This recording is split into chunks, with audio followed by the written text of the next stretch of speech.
उत्तर प्रदेश राजनीति की प्रयोगशाला है। यहाँ पर नित नए नए एलिमेंट्स बनते रहते हैं।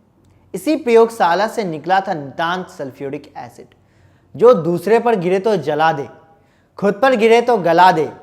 कल्याण सिंह नाम तो सुना ही होगा। संघ और भारतीय जनता पार्टी के संस्कार मेरे रक्त की बूंद बूंद में समाये हुए हैं और इसलिए मेरी इच्छा है कि जीवन भर भाजपा में रहूं और जीवन का जब अंत होने को हो तो मेरा शव भी भारतीय जनता पार्टी के झंडे पर लिपट करके जाए।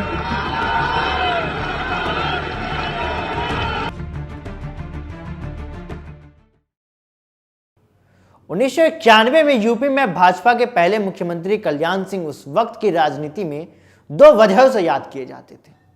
पहला था नकल अध्यादेश, जिसके दम पर वो गुड गवर्नेंस की बात करते थे। कल्याण सिंह मुख्यमंत्री थे और राजनाथ सिंह थे शिक्षा मंत्री। बोर्ड परीक्षा में नकल करते हुए पकड़े जाने वालों को जेल भेजने के इस कानून ने कल्याण को बोर्ड एडमिनिस्ट्रेटर बना दिया। यूपी में किताब रख के चीटिंग करने वालों के लिए यह काल बन गया। और दूसरी है बाबरी मस्जिद विध्वंस। यह हिंदू समूहों का ड्रीम जॉब था। इसके लिए 425 में से 221 सीटें लेकर आने वाली कल्याण सिंह सरकार ने अपनी कुर्बानी दी। हिंदू हृदय सम्राट बनने के लिए सरकार तो गई, पर संघ की आइडियोलॉजी पर कल्याण खड़े उतरे थे। रुतबा भी उसी हिसाब से बढ़ा था। दो ही नाम थे उस वक्त, केंद्र में अटल बिहारी और यूपी में कल्याण सिंह। और जब 1997 में कल्याण सिंह दोबारा मुख्यमंत्री बने तो फिर से दो बातों के लिए जाने लगे। पहला था भाजपा के वरिष्ठ नेताओं के संग पंगा, जिसमें वाजपेयी तक को कह दिए थे कि पहले एमपी तो बन जाइए, फिर पीएम बनने का ख्वाब देखिएगा। दूसरा अपनी पारिवारिक मित्र कुसुम राय के लिए, जिसमें भाजपा पार्षद रही कुसुम प्रशासन में जो चाहे वो कर सकती थी। कल्याण की खास थी, कल्याण के चलते कोई कुछ बोल नहीं सकता था। बाद में कल्याण सिंह भाजपा से निकाल दिए गए, कुसुम भी गई, पर बाद में कुसुम भाजपा से ही राज्यसभा सांसद बनी। कल्याण भी भाजपा में आए, संसदीय लड़े, हारे और फिर पार्टी छोड़ दी। अब आपको ले चलते हैं साल 1962 में। अलीगढ़ की अतरौली सीट 30 साल का लोध समाज का लड़का जनसंघ से चुनाव लड़ता है, हारता है, पर हार नहीं मानता। 5 साल बाद फिर चुनाव होते हैं। इस बार वो कांग्रेस के प्रत्याशी को 4000 वोटों से हरा देता है। इसके बाद वो यहां से 8 बार विधायक बनता है। ये वो दौर था जब यूपी में चौधरी चरण सिंह ने एंटी कांग्रेस राजनीति खड़ी की और सफलता भी पाई। उस वक्त हिंदुस्तान में ग्रीन रेवोल्यूशन हुआ था। वेस्ट यूपी में किसानों की स्थिति में मजबूती हुई। इनमें से ज्यादातर किसान ओबीसी थे। कल्याण सिंह बड़े आराम से जनसंघ में पिछड़ी जनजातियों का चेहरा बनने लगे।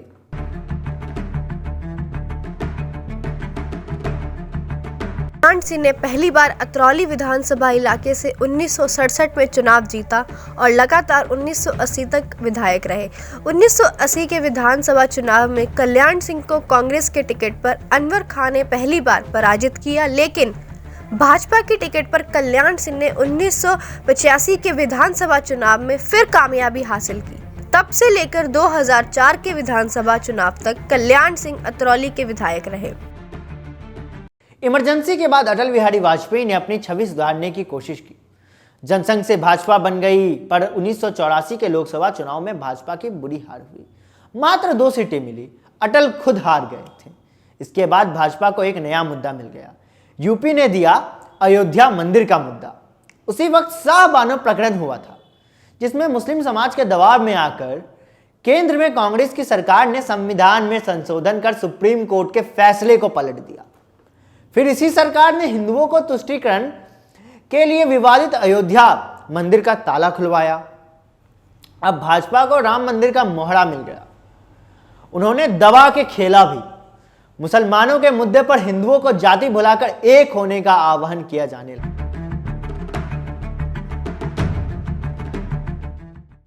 राजनीति में जनता पार्टी, जनसंघ और जनता दल की उठापटक चलती रही। कहानी में अगला बड़ा मोड़ तब आया जब 1990 में देश में मंडल और कमंडल की सियासत शुरू हुई। आधिकारिक तौर पर पिछड़ों वर्ग की जातियों का कैटेगराइजेशन हुआ और पिछड़ों की सियासी ताकत पहचानी गई। बनिया और ब्राह्मणों की पार्टी कही जाने वाली भाजपा ने पिछड़ों का चेहरा कल्याण सिंह को बनाया और वादा किया गया गुड गवर्नेंस का। कल्याण सिंह की इस समय दो पहचान बन रही थी।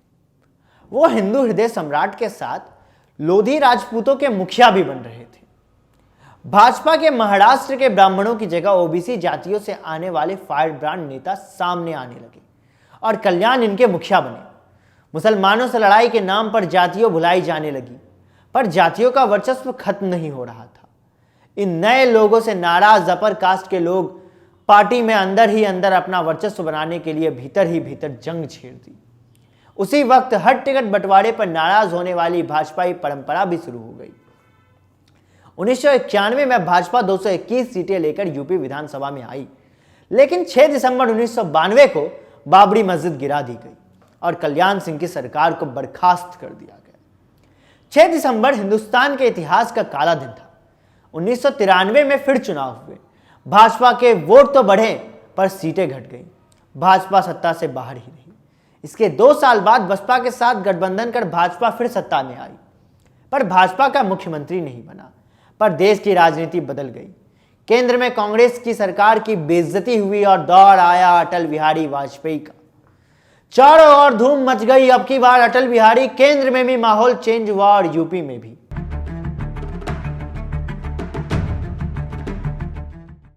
यूपी में 13वीं विधानसभा का जन्म 17 अक्टूबर 1996 को हुआ था, लेकिन चुनावी नतीजे के बाद तस्वीरें साफ नहीं हुई थी।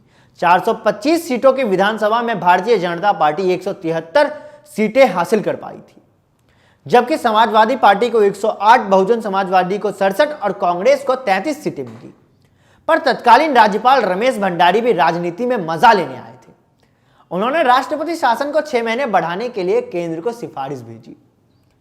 इस पर भी कानूनी विवाद खड़ा हो गया, क्योंकि राज्य में 1 साल से ही राष्ट्रपति शासन चल ही रहा था। 1 साल पूरा हो चुका था राष्ट्रपति शासन का। आखिरकार सुप्रीम कोर्ट ने इलाहाबाद कोर्ट के निर्णय पर रोक लगाते हुए राष्ट्रपति शासन 6 महीने बढ़ाने की केंद्र सरकार के फैसले को मंजूरी दे दी। इसके बाद सिलसिला शुरू हुआ राजनीतिक समीकरणों के बनने बिगड़ने का।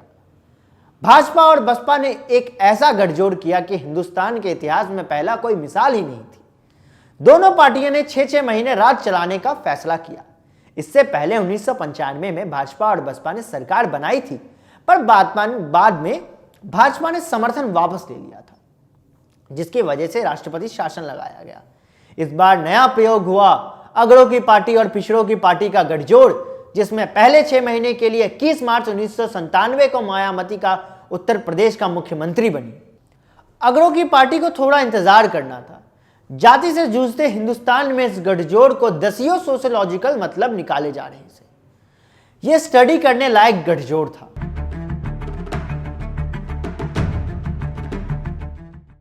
पर मुख्यमंत्री के अलावा विधानसभा में एक और महत्वपूर्ण पद होता है, वो होता है विधानसभा अध्यक्ष का। इसको लेकर दोनों पार्टियों में मतभेद हो गया। ध्यान से सुनिएगा इस कहानी को। बाद में भाजपा के ही केसरीनाथ त्रिपाठी बने विधानसभा अध्यक्ष, और केसरीनाथ त्रिपाठी को विधानसभा अध्यक्ष बनाने के पीछे बहुत बड़ी सोची समझी साजिश थी, जो आपको कुछ देर में पता चलेगी। और यह ऐसा फैसला था जिसके बाद कई कांड हुए, और इसकी वजह से पता चलता है कि यह पद क्यों महत्वपूर्ण था। 21 सितंबर 1997 को मायावती के 6 महीने पूरे हुए और भाजपा के कल्याण सिंह की मुख्यमंत्री बने। बहुत से नेताओं का जोर जबर था कि ये ना बने, पर हिंदू हृदय सम्राट की तगमा देखकर पीछे हटना भी तो मुश्किल था। इसके बाद मायावती सरकार के अधिकतर फैसले बदले गए। दोनों पार्टियों के बीच मतभेद खुलकर सामने आने लगे। 1 महीने के भीतर ही मायावती के 19 अक्टूबर 1997 को कल्याण सिंह सरकार से अपना समर्थन वापस ले लेती है। राज्यपाल रमेश भंडारी फिर सीन में आते हैं। उन्होंने 2 दिन के भीतर 21 अक्टूबर को कल्याण सिंह को अपना बहुमत साबित करने का फरमान दे दिया। इन 2 दिनों में यूपी की प्रयोगशाला में कई एक्सपेरिमेंट हुए। बसपा, कांग्रेस और जनता दल में भारी तोड़फोड़ हुई और कई विधायकों भाजपा में आ गए। कल्याण सिंह को इसका मास्टरमाइंड बताया गया। दल बदलियों पर विधानसभा अध्यक्ष का ही फैसला मान्य होता है। मैंने आपको कहा था ध्यान दीजिएगा विधानसभा अध्यक्ष पर, तो यही वो पूरा खेल होता है, क्योंकि फैसला तो विधानसभा अध्यक्ष का मान्य होता है दल बदलियों पर, जो एंटी डिफेक्शन लॉ लगती है वो तो थे भाजपा के, तो कल्याण को कोई दिक्कत नहीं होगी। त्रिपाठी की बहुत आलोचना हुई पर कोई त्रिपाठी को फर्क ही नहीं पड़ा। 21 अक्टूबर 1997 के दिन हिंदुस्तान के इतिहास का एक और काला दिन है और कल्याण सिंह सरकार का दूसरा। उस दिन विधानसभा के भीतर विधायकों के बीच माइक फेंका फेंकी, लात घूसे, जूता चप्पल सब कुछ हुआ। विपक्ष मौजूद नहीं रहा। कल्याण सिंह ने बहुमत साबित कर दिया। उन्हें 222 विधायकों का समर्थन मिला, जो भाजपा की मूल संख्या 173 से 49 अधिक था। विधानसभा में हुई हिंसा के बाद राज्यपाल रमेश भंडारी ने राज्य में राष्ट्रपति शासन लगाने की सिफारिश कर दी। 22 अक्टूबर को केंद्र ने इस सिफारिश को राष्ट्रपति के आर नारायण को भेज दिया, लेकिन राष्ट्रपति नारायण ने केंद्र कैबिनेट की सिफारिश को मानने से इनकार कर दिया और दोबारा विचार करने के लिए इसे केंद्र सरकार के पास भेज दिया। आखिरकार केंद्र सरकार ने उत्तर प्रदेश में राष्ट्रपति शासन की सिफारिश को दोबारा राष्ट्रपति के पास नहीं भेजने का फैसला किया।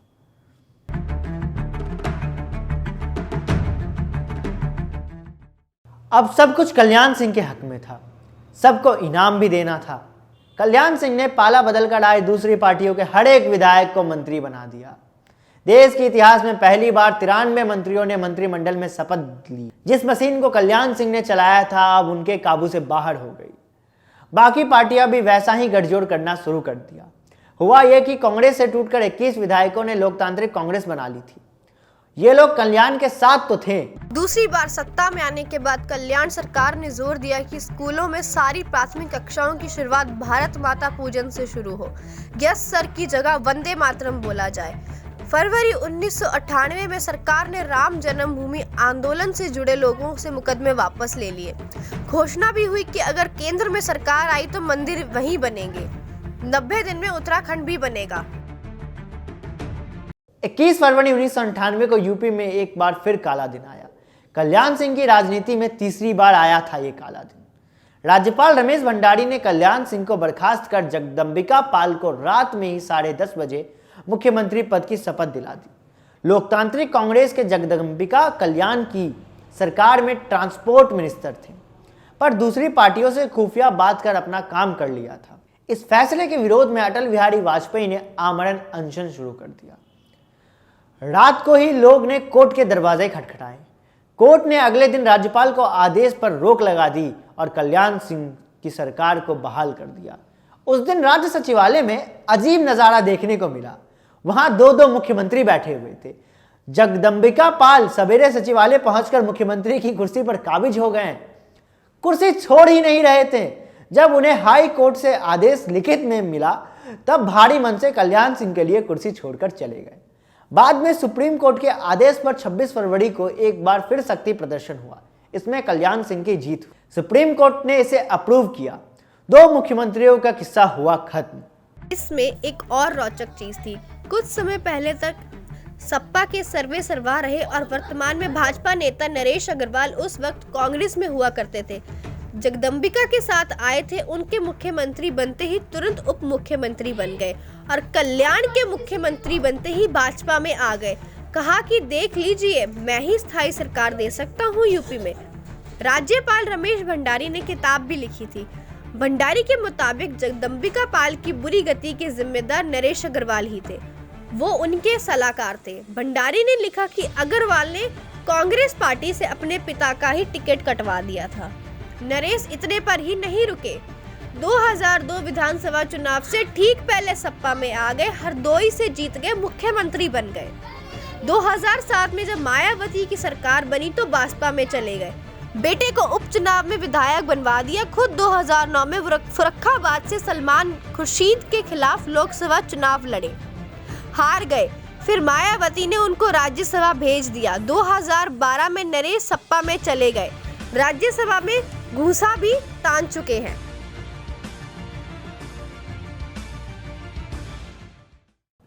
पर एक बदलाव हो गया राजनीति में। पहले सरकार में जहां कल्याण सिंह माफियाओं के लिए सिरदर्द थे, तो दूसरी बार माफियाओं उनकी सरकार में मंत्री बन बैठे थे। 1993 में कल्याण सिंह जब राजा भैया के खिलाफ प्रचार करने कुंदा पहुंचे तब नारा दिया था, गुंडा विहीन करो, धज उठाओ दो हाथ।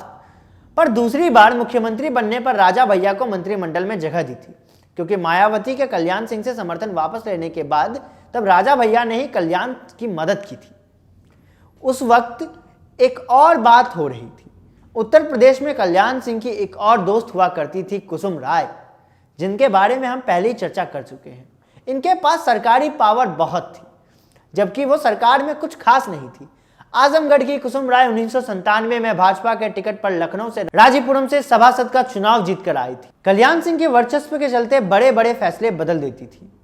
इस बात से पार्टी के कई नेता नाराज थे।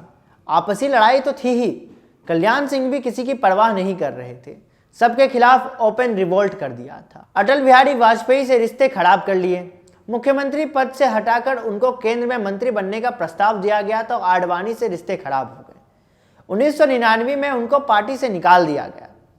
फिर कल्याण ने राष्ट्रीय क्रांति दल नामक एक पार्टी बना ली और पूरे प्रभाव के इस्तेमाल से भाजपा के खिलाफ किया। ये वही एसिड था जो अपने हाथ पर गिरा था। हिंदू अखबार के मुताबिक कुसुम राय को लेकर कल्याण ने किसी को नहीं बख्शा।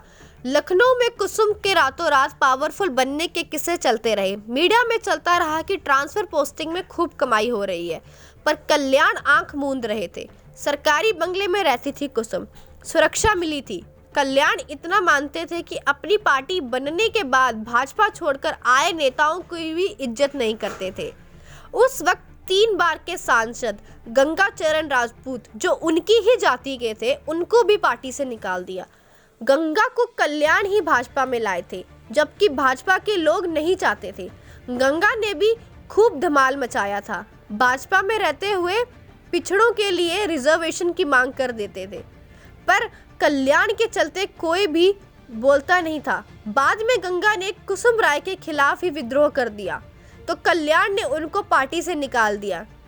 संघ परिवार से आए राम कुमार शुक्ला को भी कल्याण ने निकाल दिया। यूपी में भाजपा की लुटिया डूब गई। भाजपा को घाटा तो हुआ, पर कल्याण को कोई फायदा नहीं हुआ।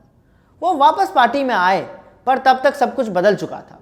2007 में उनको एक बार फिर मुख्यमंत्री पद का प्रत्याशी बनाकर भाजपा ने चुनाव लड़ा, पर कोई फायदा नहीं हुआ और कल्याण ने वो काम किया जो हैरान करने वाला था।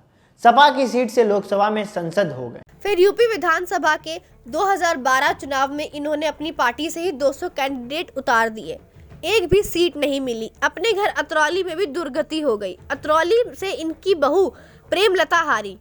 यहाँ से कल्याण 8 बार जीते थे। डिबाई से इनके बेटे राजू भैया भी हारे। चुनाव के दौरान कल्याण हेलीकॉप्टर से घूमते, लोगों को एक एक वोट का महत्व समझाते। लोग समझते थे शायद। फिर आता है 26 अगस्त 2014 को कल्याण सिंह राजस्थान के राज्यपाल बनाए गए। 85 साल के अपने नेता को भाजपा ने शायद भुलाया नहीं। जनवरी 2015 में इनको हिमाचल प्रदेश के राज्यपाल का अतिरिक्त कार्यभार दिया गया। एक कमाल की बात है कि कल्याण सिंह और नरेंद्र मोदी दोनों ही 2000 के आसपास बहुत तेजी से ऊपर चढ़ रहे थे।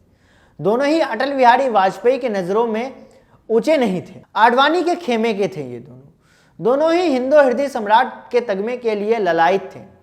दोनों ही पिछड़ी जातियों से थे, पर मोदी ने अपनी राजनीति बचा ली, कल्याण नहीं बचा पाए। जनवरी 2017 में अपनी लखनऊ की रैली में प्रधानमंत्री नरेंद्र मोदी ने कल्याण सिंह को याद किया। वहीं नवंबर 2016 में मेरठ की रैली में अमित शाह ने प्रदेश की जनता से वादा किया कि कल्याण सिंह का सुशासन आएगा यूपी में। अभी भी कल्याण सिंह का 25 साल का पोता संदीप सिंह अतरौली से चुनाव लड़ रहा। इनके बेटे राजवीर तो पहले से ही भाजपा सांसद है। ये कहानी थी कल्याण सिंह की, जिन्हें हिंदू हृदय सम्राट कहा जाता था। और कहानियां सुनने के लिए और नए नए किस्से जानने के लिए देखते रहें WCG न्यूज़। लाइक करें, कमेंट करें, सब्सक्राइब करें। बताइए ये कहानी आपको कैसी लगी और किस किरदार के बारे में आप अगली कहानी सुनना पसंद करेंगे।